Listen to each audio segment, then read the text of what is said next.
How Hollywood turned a young Minnesotan's life into a Disney movie with clouds. Justin Baldoni dreamed of making clouds in Zach Zobich's hometown. When it became financially impractical to shoot in the St. Paul suburbs, where the late musician inspired the world with songs and courage, the director insisted on the next best thing: bring Minnesota to Montreal. More than a year before the film's premiere on Disney Plus, movers rolled into Sobich's driveway in Lakeland and packed up half of Zach's bedroom, including Vikings jerseys, guitars, pillowcases, a buffalo doll near ripped apart by the family's dog, and a red plaid t-shirt the teenager wore when he first shared his chart-topping anthem, Clouds, on YouTube. All made the trip across the northern border and ended up appearing on screen. I not only wanted to respect the family, but I wanted to include them and real things from their lives, said Baldoni, who played love interest Raphael Solano in the CW's Jane and the Virgin before setting his sights on directing. Doing that creates energy that comes through on screen in ways you don't even know. For Finn Argus, a relative unknown who beat out hundreds of candidates to land the leading role, the most important touchstone was Zach's crutches. Even when cameras weren't rolling, the 22-year-old actor and musician found himself leaning on them in more ways than one. If I was confused on what to do, I'd squeeze them to ask Zach to guide me, said Argus, who also contributed an original song for the movie based largely on the excerpts from Zach's journals and love letters to his girlfriend, Amy Adamley. I'd say to him, I'm just a vessel. I'm here to portray you the way you hopefully would want.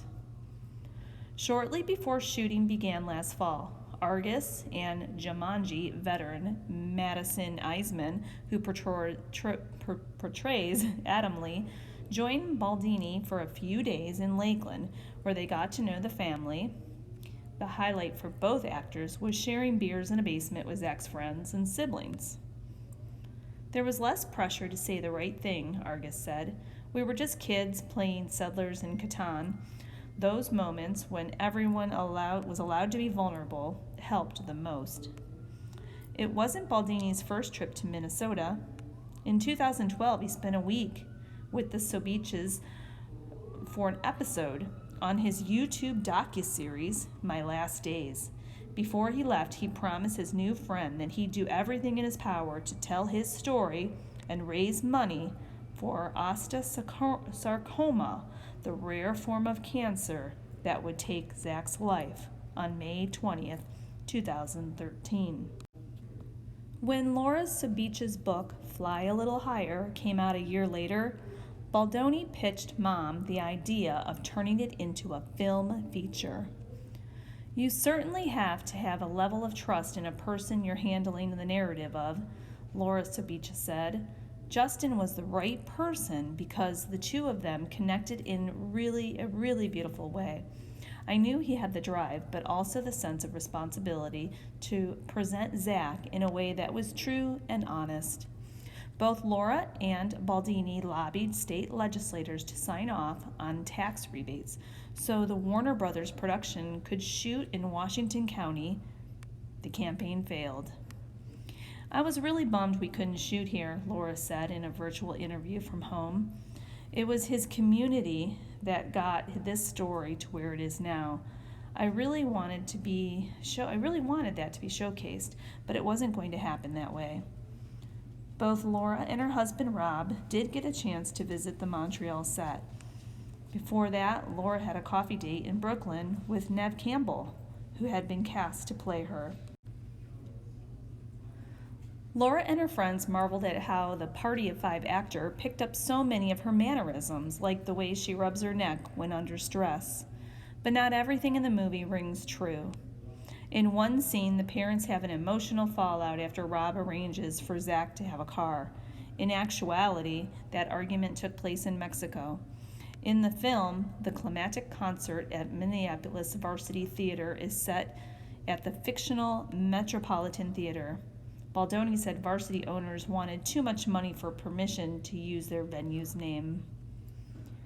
A Stillwater High School teacher, played by comedian Little Rev Hollery, is actually a composite character representing several key players, including Hubbard Radio executive Dan Seaman, who was instrumental in getting Zach a record deal and putting Clouds in heavy rotation on KS 95. It's not a documentary. It's a Hollywood rendering, said Seaman, who did get to play an extra when he paid a visit to the Montreal set. What the movie did get right is the essence of Zach and the impact the song had. Those parts were honestly represented.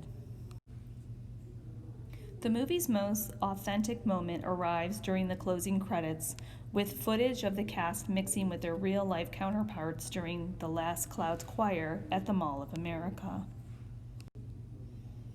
To sing with those people was one of the most inspiring experiences of my life, said Campbell, who also used that trip last December to visit Zach's gravesite. That room was full of thousands of people searching for kindness, inspiration, and joy. They're in search of something positive. Zach's message was that you don't have to wait to find out you're dying to start living. Don't live in fear. Take control of your life.